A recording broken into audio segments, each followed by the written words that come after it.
We just got done watching Daredevil Season 3. And we'll be right back with your review after this.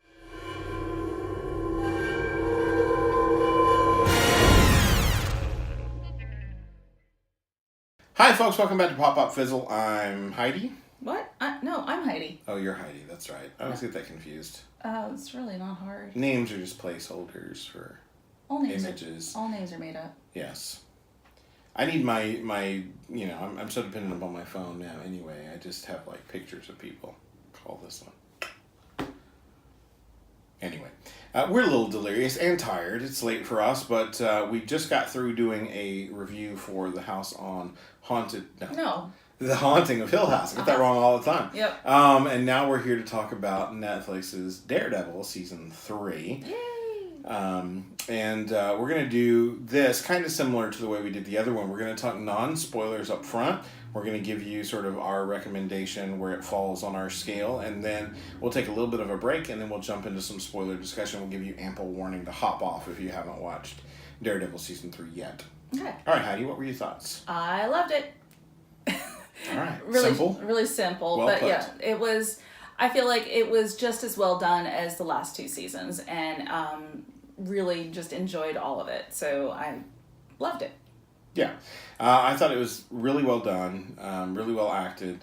Action sequences, as always, were stellar. It's strange because in watching a few reviews for the season, once I finished it, I heard a couple of people mention that it was the best season since season 1, and I'm like, I didn't have a problem with season 2 at all. I liked the Punisher stuff, and I liked the Electro stuff, so maybe that's just me. Best season since season 1. There's only 3 seasons, so basically you didn't like season 2. Yeah, but no, I've enjoyed every season. Same. And thought they've all been solid. I definitely, there's that word again, solid. I say that a lot. We can put a little counter up that dings every time I say solid. No, I really enjoyed this season, episode to episode. Thought it was really well put together. Definitely good catching up with some of those characters, including Foggy and Karen, and no Night Nurse in this season. Well, but she was mentioned. She was mentioned. So just that's a brief little spoiler there. I don't even remember her being mentioned, so I'll take your word. Yeah, she was mentioned, but but they made it through solidly with the cast that they had there. So well done Netflix. Yeah, and the most important part, of course, of the returning cast was Vincent D'Onofrio as Wilson Fisk. We were so excited for that, and he did not disappoint. Yeah, I think when we did our trailer reaction, we were talking about how good it was going to be to see him back, and I definitely want to see him in an MCU movie, especially dealing with Spider-Man. I don't think that'll happen, but Marvel really needs to get on the stick and get that done, make that happen. And really kind of include their Netflix stuff. Come on, guys, it's well done. At least mention them. Absolutely. But anyway, so we, I thought from production to acting to storytelling, I thought all this was done really well. And we're going to kind of keep this non-spoiler thing short so that we can get into the spoiler discussion, but we're going to let you know where we rate this thing and how we land it. So the way we do it when we're doing movies is that we say, if it's a fizzle, that means don't bother. If it's a pop, that means check it out at your leisure. It's definitely worth seeing. If it's a double pop, when we're talking theatrical films, we say it means rush out to the theater right now and see it. When we're talking streaming, though, we just mean binge it as soon as possible. Yeah. So for you, Heidi, where does this fall on your scale? Just because of the history of the Marvel Netflix universe, I would have to say it's a double pop. If you are a fan, you really do need to see this series. It's great. If you're not a fan, I don't know why you'd want to jump in at season 3. Jump in at season 1 and then definitely watch everything. Right. It's going to be double pop for me as well. Mainly because out of all of the Marvel MCU Netflix series, Daredevil's been the most consistent performer. It has not had a stumble, in my opinion. No. So I really appreciate what a consistent show it has been. And it's never resting on its laurels. It's always kind of pushing things up a little bit further.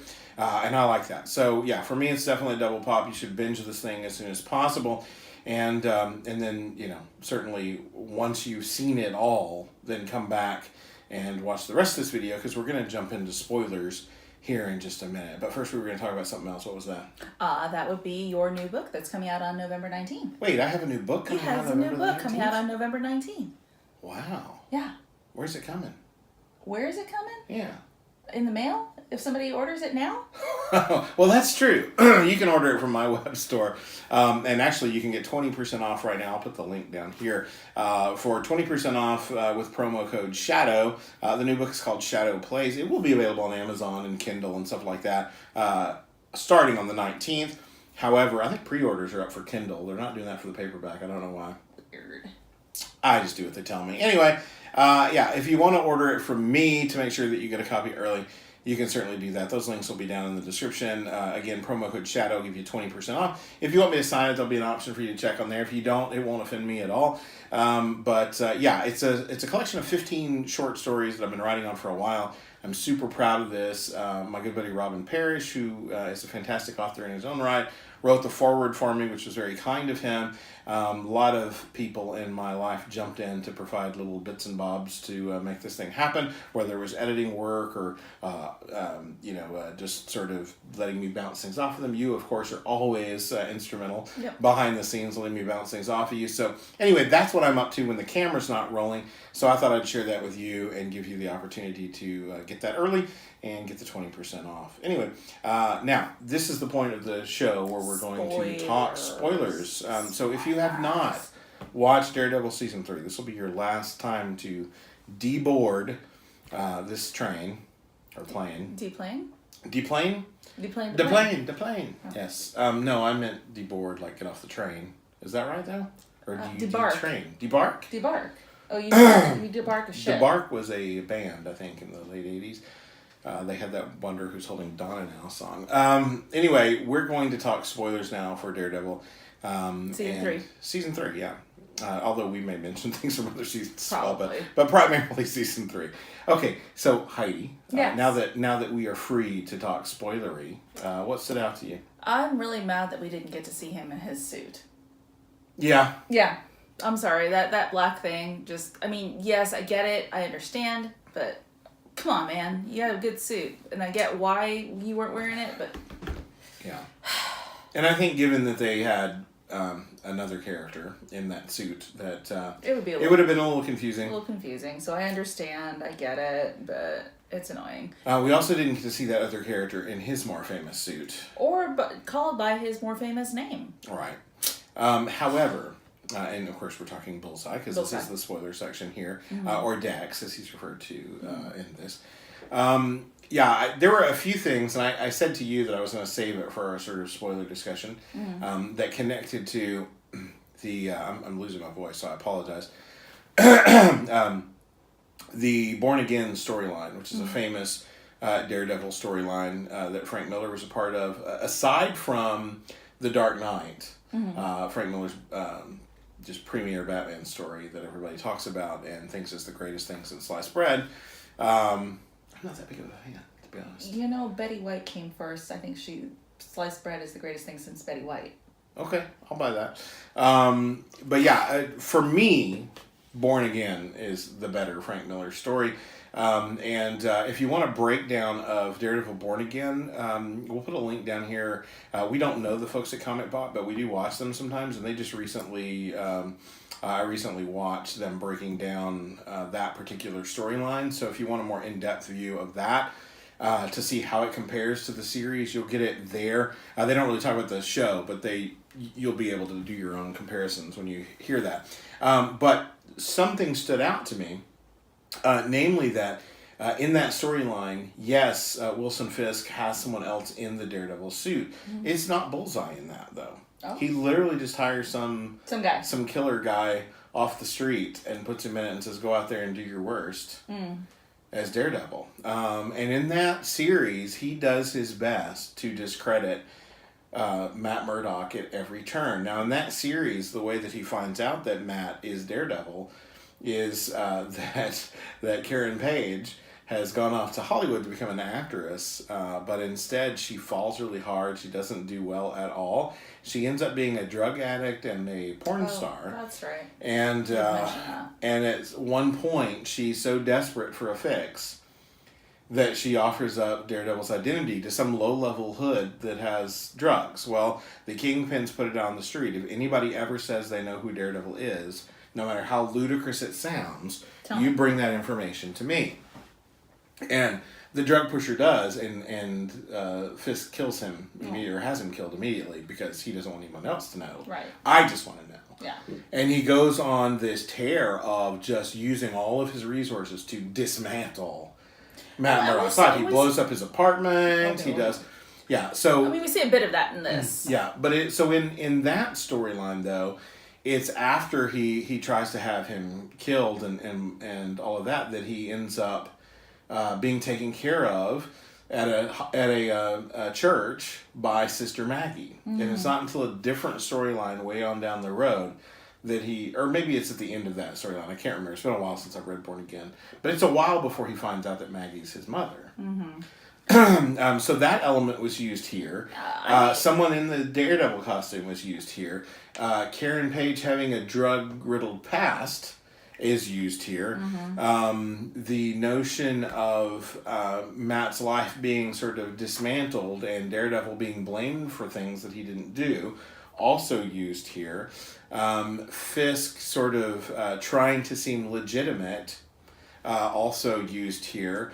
So lots of different elements from that story. Now that story used the Avengers, and it used a character called Nuke, and all these other things that were not present here. But it felt like they took the elements, the essence of the story, and used it in different ways. So Bullseye was in the story, I think, at some point, but they didn't use him the same way. So here they've used him as that character who dresses like Daredevil. And I didn't know anything about the Born Again story. So when Sister Maggie said that was praying, and we heard Matt hearing her and heard that she was his mother, I was like, what? I was very surprised. Now see, that surprises me, because I'm pretty sure I told you at the end of Defenders, when we saw him being taken care of by a nun, that must mean they're doing that storyline, and that's his mother.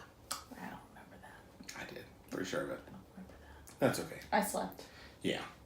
But yeah, I thought all of those elements were used well, even though they weren't used the same way that the comic book used them. They were still used to great effect. I love the restoration of the relationship between Karen and Foggy and Matt. I like that for sure. I really enjoyed Wilson Fisk. He was delightfully evil. Yes, and I love his manipulation of Bullseye for sure. The FBI. And the FBI, but also I really liked Foggy, his sort of way of using the law to do things that Matt couldn't do as Daredevil. You know, there were times when he pulled a fast one or did something, and then by the point that they were both helping the FBI agent, that they were both able to, and it showed why they were a good team. Yeah. That they both have the chops and they work well together. By the way, they're lawyers. Yeah. In case you forgot about that. Exactly. Both of them are lawyers, and they had to go to school and pass the bar. Yeah. So, good job. Yeah.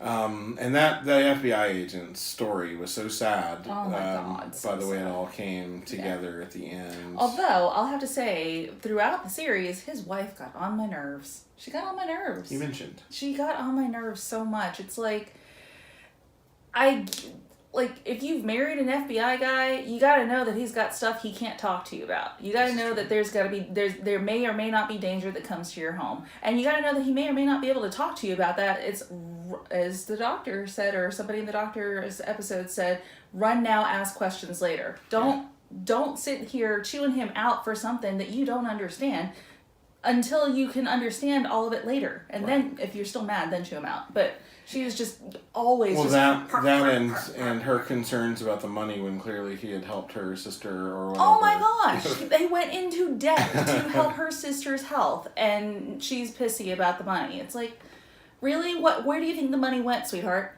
Seriously? Yeah. What are you doing to help out? Yeah. Yeah, there's a lot of that. She got on my nerves.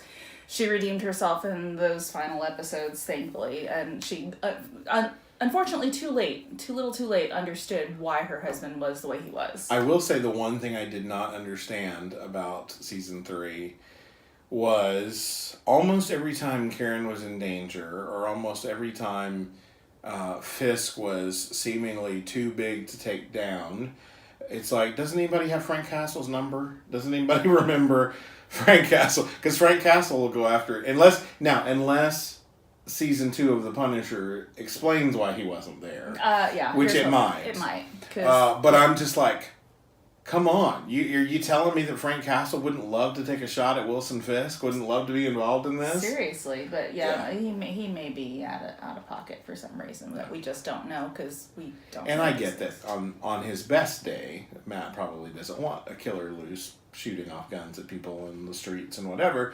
However, he was ready to kill Kingpin at one point, and he, that would have been my first thought. If I was willing to go all the way, I'd be like, I'm going to get the guy that'll get it done. Because Castle will take a beat and keep going. Yeah, and he won't let things like morality get in the way. He'll just go ahead and kill him. Yeah. It's fine. All of that stuff with Fisk and what was his lady's name? Vanessa.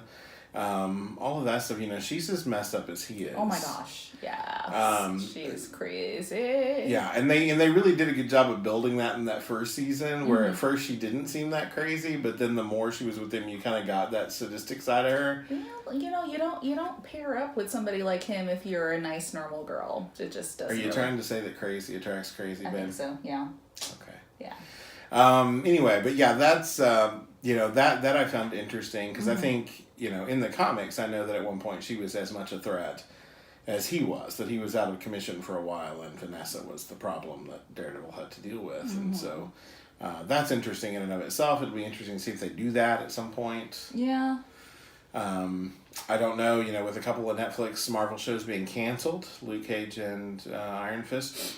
We don't know what the status is for Daredevil. I would hope that it gets a 4th season. Yeah, that would be really a tragedy if it doesn't, because it's been so good so far. I believe they finished filming The Punisher season 2. I think they were starting to film Jessica Jones season 3. So thank you, Netflix, for keeping those. We're hoping. Now, Jeff had mentioned a couple of times, he'd love to see the Heroes for Hire thing, or maybe another Defender. So maybe we'll see Luke Cage and Iron Fist come back in those things, in those forms. I hope so. Or maybe as cameos or like team-ups in Jessica Jones or in Daredevil. That'd be great to see. Sure. I, for one, have enjoyed the stories of Luke Cage and Iron Fist, but, Jeff read me some numbers the other day, and I was like, oh, okay, yeah. The numbers were pretty bad. Netflix I think it would be interesting, though, for them to do, if they didn't do full-on Heroes for Hire. I think there was an old series that was hit or miss called Marvel Comics Presents, and I would love for them to do something along those lines. And what that was you would get a book, a regular-sized comic, and there would be 8-page stories of different characters, and they would be serialized. So you would get, 8 pages of a Luke Cage story, part 1, and then when you got issue 2, you got the next part of that story, and then issue 3, you got the next part of the story. So kind of like maybe... So you could do like an hour-long show, and maybe split it in half, to where you're following Luke Cage for one part, and maybe you're following Colleen and Misty in the second part, and then the next week maybe you got a Luke Cage and Iron Fist team up, and the week after that you get a Jessica Jones teaming up with Misty or whatever, and you could have, if you don't want to go for all of these series and go on full seasons, you could still have like an anthology where you're getting those characters and you're keeping those characters, but you're not having to do a full season of each one. If you find that smaller doses of Danny Rand work better, then give us smaller doses of Danny Rand, but give us some Danny Rand, and I think there's a way to do that, whether they would or not, I don't know. Yeah, and the thing is, I think I feel like I've enjoyed. Now, Jeff has finished Iron Fist season 2, but as noted in previous reviews, my work schedule doesn't work for me binging at the same time. So I'm like halfway through Iron Fist season 2, and I've been enjoying it. So Yeah. I'm really way better than season 1 in my estimation. Yeah, so I'm really disappointed that people weren't willing to give it more of a shot. I'm a little disappointed, especially about Luke Cage, because I really felt like that was both seasons were good there as well, and I would want to see what's coming for both of those characters, and so that's what I'm saying. I'm hoping that we'll see. I like the second season of Luke Cage better than the first season, I think. Yeah. Well, I mean, we needed to be introduced and all that, so right. It's fine. But back to Daredevil. I mean, I really enjoyed all of this. I liked seeing stuff from, when Matt was in his apartment and then the cops were coming in, like just seeing that, yes, he was there. Mm-hmm. I liked that people knew who the real Daredevil was. I liked kind of watching his path to coming back around to being himself again. That first confrontation between Matt and Dex in the paper, in the paper, in the newspaper office, was so well done, and so oh my gosh! I mean, just seeing Bullseye bouncing things off of walls and it's crazy, and just anytime he was not in arm's reach, he was a problem. Yes, yeah. But I like that they showed that Matt was smart enough to realize that. Like, I can't let him be that far away from me. I have to keep things close, and I have to keep putting it on. Mm-hmm. And he put on the movie tie ropes, Yeah. So, just to kind of get in there. Yeah, all of that was done. But like you said, I kind of wish we would have gotten some costume action at some point. But that's okay. He's fine. We'll see. We'll see. He won back the title at the end there, I think. So, so we'll see what that means for any other seasons to come. But as we said in the non-spoiler section, we both enjoyed this season thoroughly, and we highly recommend that you binge it. We assume you already have if you've watched all these spoilers. Otherwise, what are you doing? What were you thinking? Anyway, I think that's it for us. If you like this video, hit that thumbs up. And consider subscribing to the channel if you haven't already. If you have already, then make sure you hit the bell icon so you can be notified the next time we drop one of these. We just finished the House on Haunted Hill, or the Haunting of Hill House. Sorry, the Haunting of Hill House. Get it wrong every time. The Haunting of Hill House. We just did a similar review where we did non-spoilers up front and a spoiler discussion at the back end. If you haven't watched that yet, look for that as well. Anyway, that's it for us. Did you have anything else to add? Nope. All right. Until next time, folks. Bye. Bye.